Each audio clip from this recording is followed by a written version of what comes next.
Hey everyone, this is CACS Tejal Katarian. Finally last paper economics का paper है जिसमें बहुत अच्छे से प्रिपरेशन करना अब, क्योंकि ये ऐसा सब्जेक्ट है जिसमें सबसे ज्यादा स्कोर स्टूडेंट्स के होता है। बिकॉज यूजुअली ये डिफिकल्ट भी नहीं हो पाता ज्यादा पेपर, और प्लस टाइम मैनेजमेंट का भी इशू नहीं होता है। तो जितना हो सकता है उतना आप यहाँ पर स्कोर कर सकते हो। So please prepared well. And इसीलिए एक छोटा सा वीडियो डाला हुआ है जिसमें यूजुअली स्टूडेंट्स को जो इलास्टिसिटी सम्स पे प्रॉब्लम्स होती है, न्यूमेरिकल्स जो होते हैं इलास्टिसिटी ऑफ डिमांड के हो या सप्लाई के हो, उसमें प्रॉब्लम्स होती है। यूजुअली जो डिमांड सप्लाई का जो कनेक्शन होता है इलास्टिसिटी को लेके, वो सिमिलर फॉर्मूलाज पे चलता है। ये जो वीडियो है ये मैंने ऐसे इलास्टिसिटी ऑफ डिमांड का एक चार्ट बना के दिया था। उसका जो वीडियो है वो 12 मिनट का है, उसका लिंक भी मैंने डिस्क्रिप्शन में डाला है। अलॉन्ग विद दैट उसके जो नोट्स है वो भी मैंने डिस्क्रिप्शन में डाले हैं।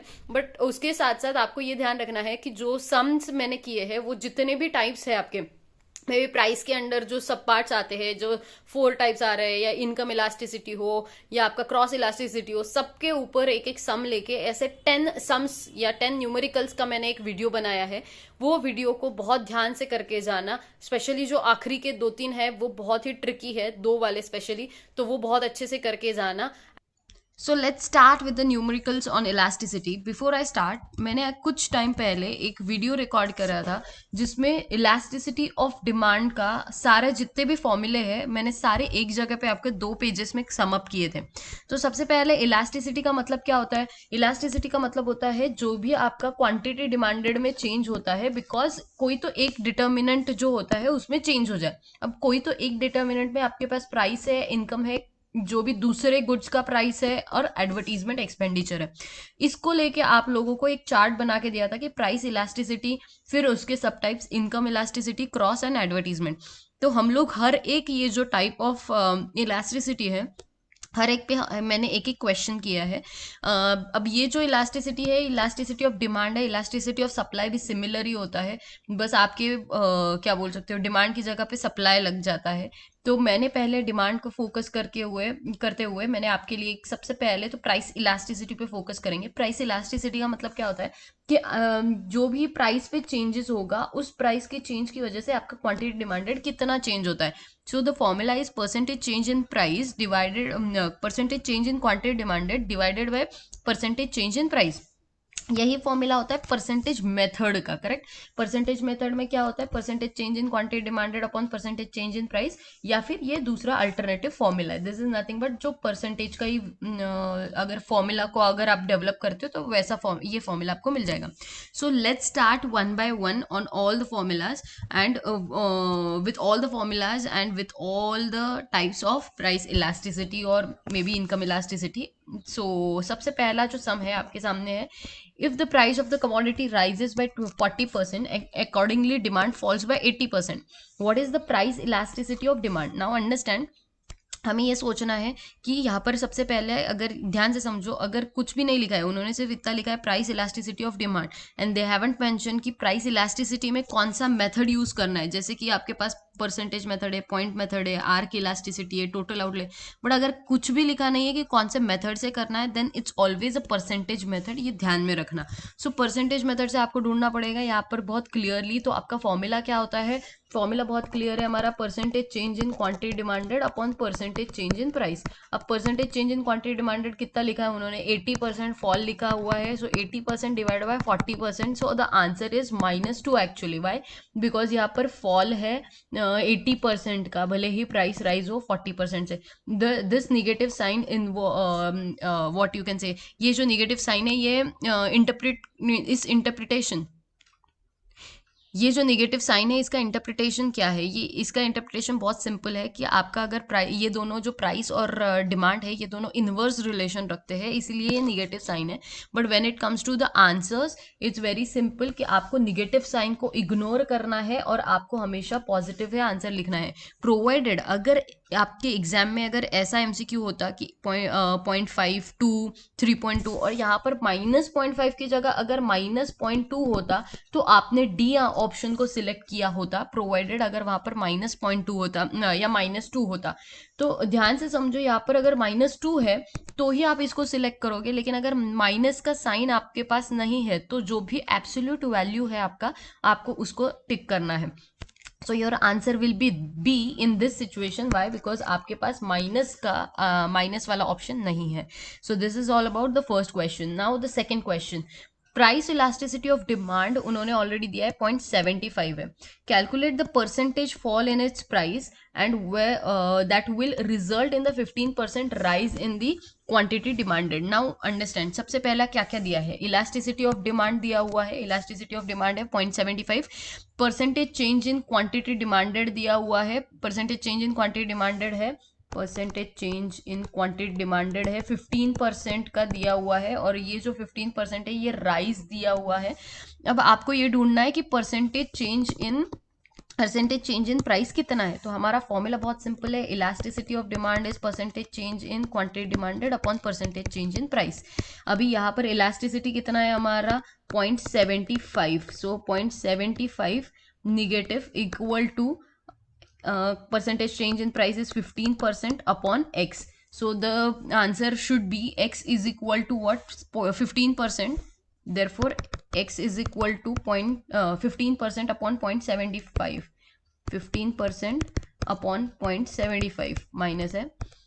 अब इसका एक्स का वैल्यू क्या आएगा? अप्रोक्सीमेटली 0.75 मतलब 20%. 1/3 हुआ ना. हाँ, 20% should be your value. So it is very simple. अब इसमें भी एग्जाम में ध्यान से समझो. यहाँ पर 20% था. It's very easy. लेकिन एग्जाम में ऐसा भी आ सकता है, यहाँ पर वो लिखेंगे ही नहीं फॉल है या क्या है. उसे पूछेंगे what is the percentage change in its price, और फिर पूछेंगे fall in the price by 20%, rise in the price by 20%. तो बहुत क्लियर है. whenever it comes to demand, elasticity of demand हमेशा इनवर्स रिलेशन ही होगा. तो अगर क्वांटिटी डिमांडेड इंक्रीज हुआ है इसका मतलब प्राइस हमेशा फॉल ही होना चाहिए. So 20% will be the right answer which is A.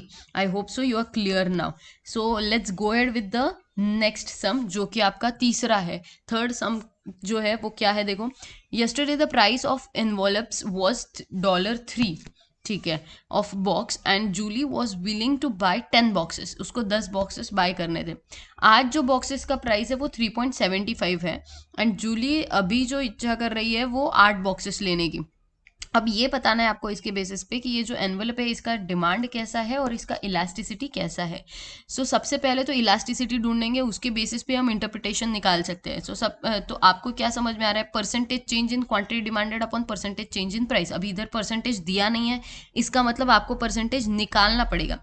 Percentage कैसे निकाला जाता है?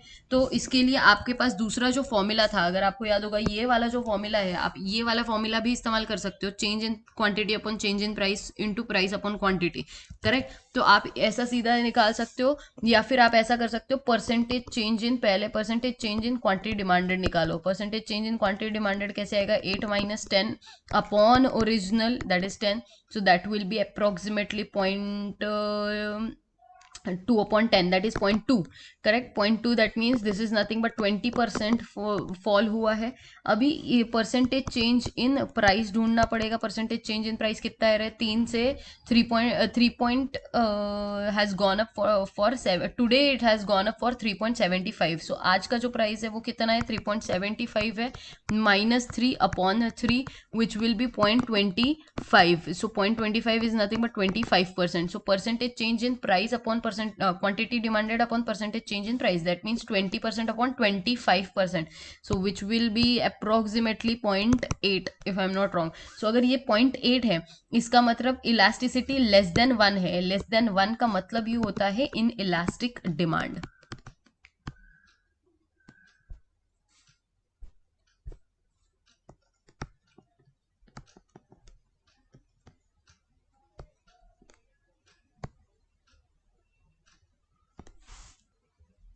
अब what happens is, usually student क्या मिस्टेक करते हैं इन सिचुएशंस में? यूजुअली स्टूडेंट ऐसा मिस्टेक करता है कि वो क्या करेगा? 3 - 3.75 करेगा. वाई? बिकॉज 3 का 3.75 हुआ है. बट आपको ये समझना है आज का प्राइस क्या है. आज का प्राइस इज 3.375. तो हम अगर आज का इलास्टिसिटी निकाल रहे हैं तो आज का price will be our original price, and जो आपका कल का प्राइस था वो आपका वहाँ से चेंज हुआ है. वो प्राइस से चेंज, वो प्राइस को चेंज हुआ है। तो आपको ये समझना है कि 3 ये कल था और आज 3.75 है, that's why we are taking 3.75 minus 3 in this case. So यहाँ पर इसकी वजह से आपका मार्क्स आपके मार्क्स जा सकते हैं। तो आपको ये बहुत फोकस के साथ ध्यान में रखना है। तो ये स्टार मार्क करके रखना कि कहाँ पर यस्टरडे लिखा है, कहाँ पर टुडे लिखा है, ये भी इक्वली इंपॉर्टेंट है। सो आपका आंसर बहुत क्लियर है। In this situation it is point C point that is 0.8 and option B that is inelastic price. अब चलते हैं आगे फोर्थ सम पे। फोर्थ सम है, a consumer buys unit 40 units of a commodity at a price 5। अब 5 रुपए पे bye कर रहे, 40 यूनिट्स को बाय कर रहे हैं। 40 यूनिट्स आपका क्वांटिटी है, प्राइस आपका 5 है, and his price elasticity is -1.5। ये ऑलरेडी दिया हुआ है प्राइस इलास्टिसिटी कितना है। Okay, calculate the amount he will by eight a price of 4 per unit eight a price of 4 per unit of a commodity. मतलब अगर प्राइस 4 हो जाता है तो कैसे, तो क्या रिएक्शन होगा कमोडिटी का, वो आपको बताना है। तो अब आपको फॉर्मूला यूज करना पड़ेगा, लेकिन यहाँ पर आप परसेंटेज चेंज वाला फॉर्मूला यूज नहीं कर पाओगे। आपको ये वाला जो फॉर्मूला है वो यूज करना पड़ेगा। वो कौन सा है? Change in quantity upon change in price into price upon quantity. ये आपका इलास्टिसिटी का फॉर्मूला हुआ। सो यहाँ पर बहुत सिंपल है, change in quantity upon change in price into price upon quantity. Elasticity हमें पता है 1.5 है, चेंज इन द क्वांटिटी हमें पता नहीं है। चेंज इन द प्राइस जो है वो हमें पता चल चुका है कि 5 रुपए पहले था, अब 4 रुपए हो रहा है। 5 का जो है वो 4 अगर होता है तो क्या करेंगे? आज 5 है, 4 अगर होता है तो क्या होगा? इसका मतलब प्राइस में फॉल हुआ है, मतलब -1 हुआ प्राइस। इनटू ओरिजिनल प्राइस कितना है? 5 रुपीज का है, एंड जो आपका ओरिजिनल क्वांटिटी है वो 40 है। अगर आप इसको सॉल्व करते हो, देयरफॉर चेंज इन क्वांटिटी, जो भी आप इक्वेशन को सॉल्व करोगे उसके बाद आपका जो भी आंसर आएगा, यहाँ पर आंसर आएगा 40, यहाँ पर जाएगा 40 इंटू 1.5, 40 इंटू 1.5 आएगा यहाँ पर, मतलब approximately, let me just open Excel. So it will be equal to 40 into 1.5 पहले तो, दैट इज 60 ये आएगा आपका इस साइड पे, दैट मीन्स यहाँ पर होगा 60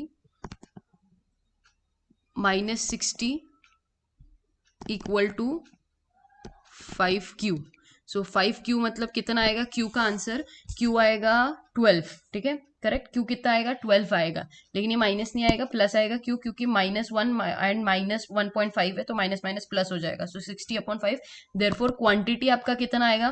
क्वांटिटी पहले आपका आएगा, let me just write over here, 60 equal to आपका आएगा 5Q। देयरफॉर Q कितना आया रे? Q आएगा आपका 12।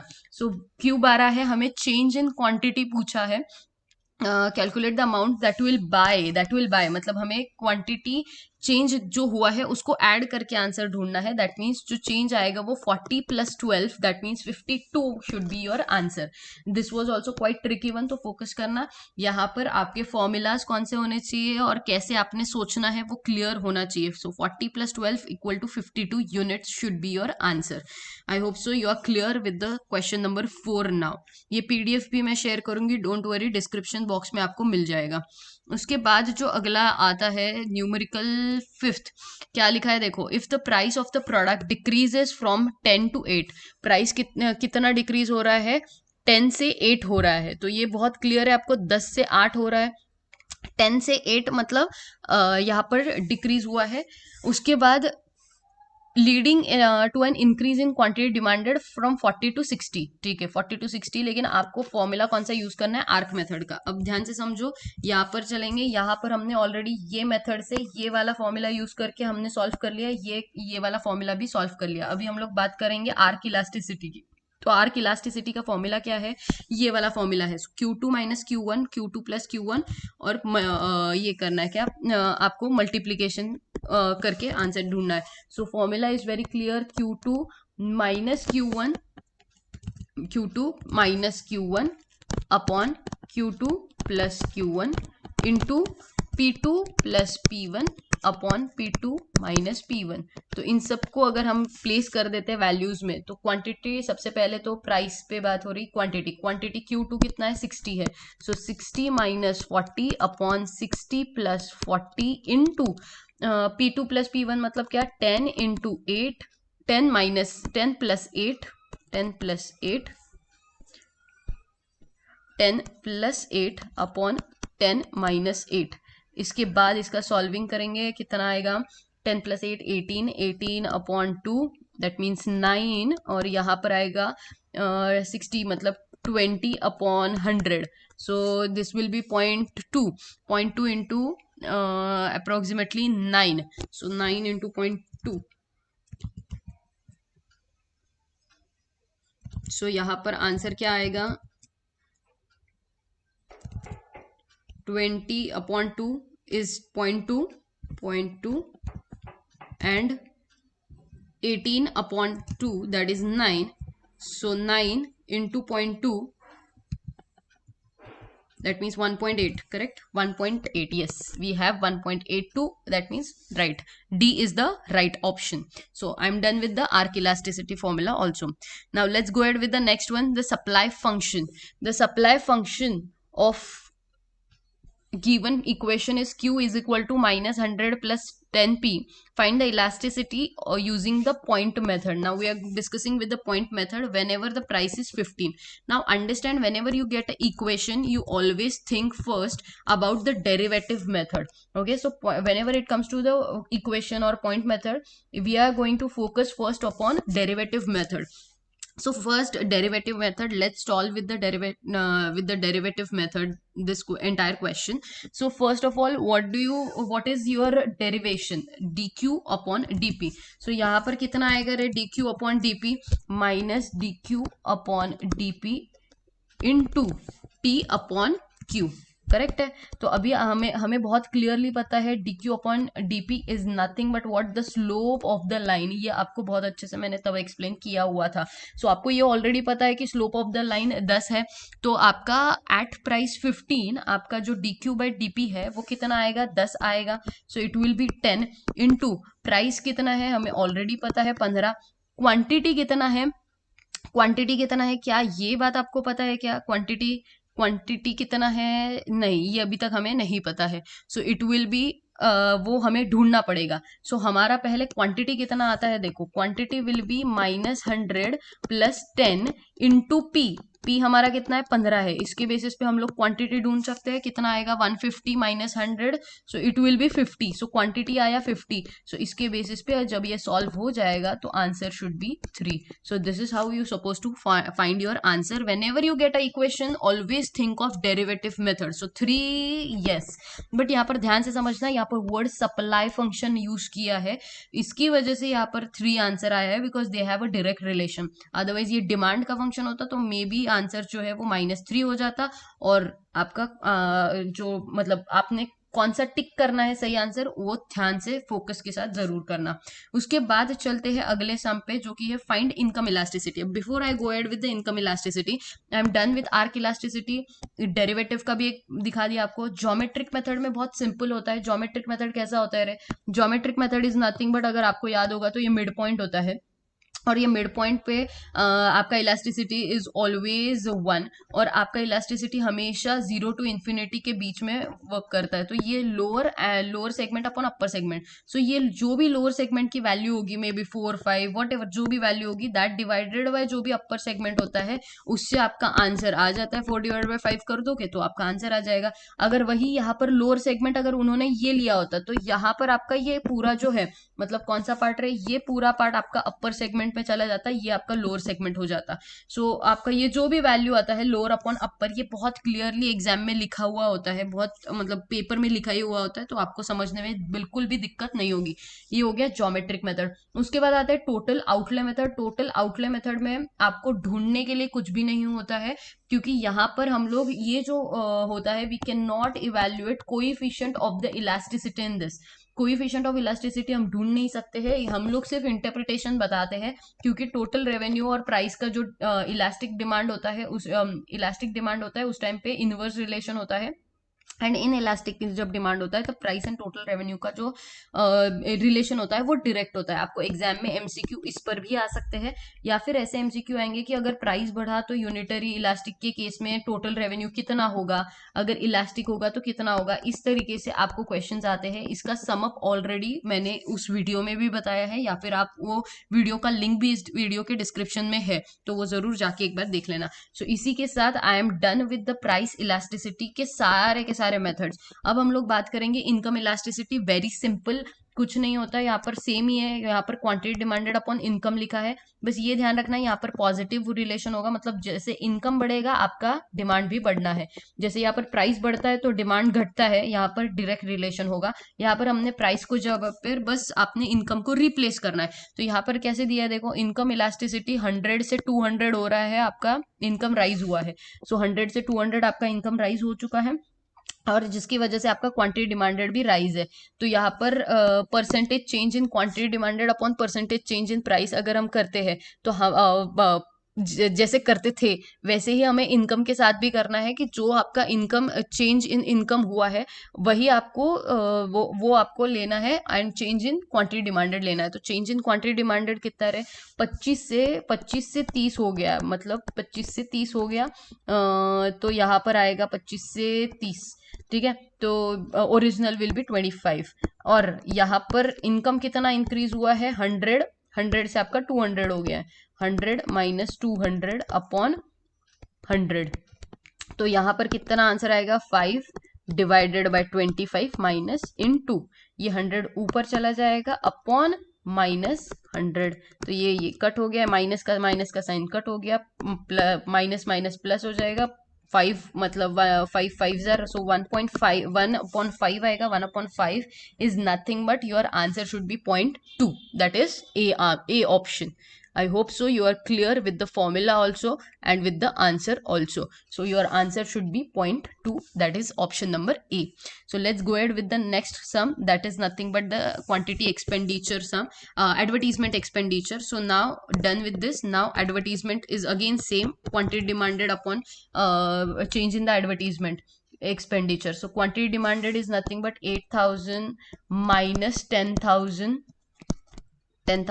upon original is 8,000. So you can find the change in quantity demanded here. 6,000 minus 12k upon 6k, whatever the answer you will get, that means 2k upon 8k into 6k upon 6k, yes, correct. So here you will get the answer 1/4. 1/4 is nothing but 0.25. So your answer will be 0.25. So your answer will be B option, 0.25. Now these two questions are very important and quite tricky one, which are on cross elasticity. So okay, cross elasticity is very simple. Change in the quantity demanded of a commodity upon change in the price of the another commodity. So this is nothing but cross elasticity. So here you have a question. I have already given you a solved answers. Why? Because these are quite tricky ones, so that's why I have given the solved question and answer. Here understand, this is very easy to find out if you have the quantity demanded and price and just want to put the formula values in the formula. But if you get the equation on cross elasticity, I have specifically covered that point. Now suppose the quantity demand function of a coffee in terms of price is given. Cross elasticity they have given, prices of tea rises from 50 to 55. So prices are rising from 50 to 55 of tea, okay, and at 250 grams they are rising the price. They have given the equation with the coffee quantity and with the price of tea. Here you get the equation, and now they are saying that find the cross elasticity.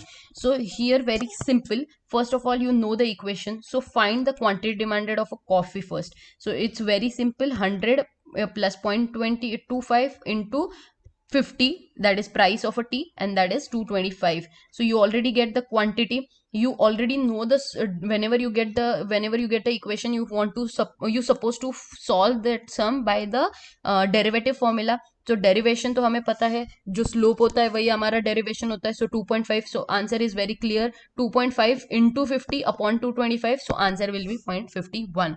और जो आखिरी question है वो भी quite tricky है। जो cross elasticity होता है, अगर वो 1.2 है, ऐसा लिखा हुआ है already, would you describe the goods as substituted goods और कॉम्प्लीमेंट्री? अगर 0.2 है, पॉजिटिव है, तो ऑब्वियस सी बात है जो हमारा क्रॉस इलास्टिसिटी होता है वो सब्सटीट्यूटेड गुड्स के लिए होता है। ये ऑलरेडी मैंने इस नोट्स में भी कवर किया था। अगर पॉजिटिव है तो सब्सटीट्यूटेड गुड्स, निगेटिव है तो कॉम्प्लीमेंट्री, अगर जीरो है तो अनरिलेटेड गुड्स। उसके बाद जो अगला है, if the price rises to price of the goods rises by 5%, what would happen to the demand for the goods for the other goods? तो बहुत सिंपल सी बात है, अगर प्राइस का इंक्रीज इन द परसेंटेज कितना है, 5% है, तो हमारा कैसा फॉर्मूला होता है, elasticity of demand is nothing but what, percentage change in quantity demanded upon percentage change in price. तो हम क्या करते हैं, इलास्टिसिटी हमें कितना दिया है, 1.5 ऑलरेडी दिया है, इक्वल टू एक्स अपॉन कितना परसेंट से प्राइस इंक्रीज हो रहा है, तो 5 से, therefore x will be what, 1.5, 1.2 लिया हुआ है, 5 ने 1.2 दिया हुआ है, so 1.2 into 5, 1.2 into 5, this is that is nothing but 6%, so 6% आपका आंसर आएगा। So this is how you suppose to find the answers in your paper. So all the very best आपके सबके पेपर्स के लिए। ये छोटा सा एक अटेम्प्ट था कि जिसमें आप का जो ट्रिकी एमसीक्यूज होते हैं इलास्टिसिटी को लेके, उसको कवर करने की कोशिश करी थी मैंने। डिस्क्रिप्शन बॉक्स जरूर चेक करना, बहुत कुछ डाला हुआ है डिस्क्रिप्शन बॉक्स में। All the best for tomorrow, good luck, take care, bye bye.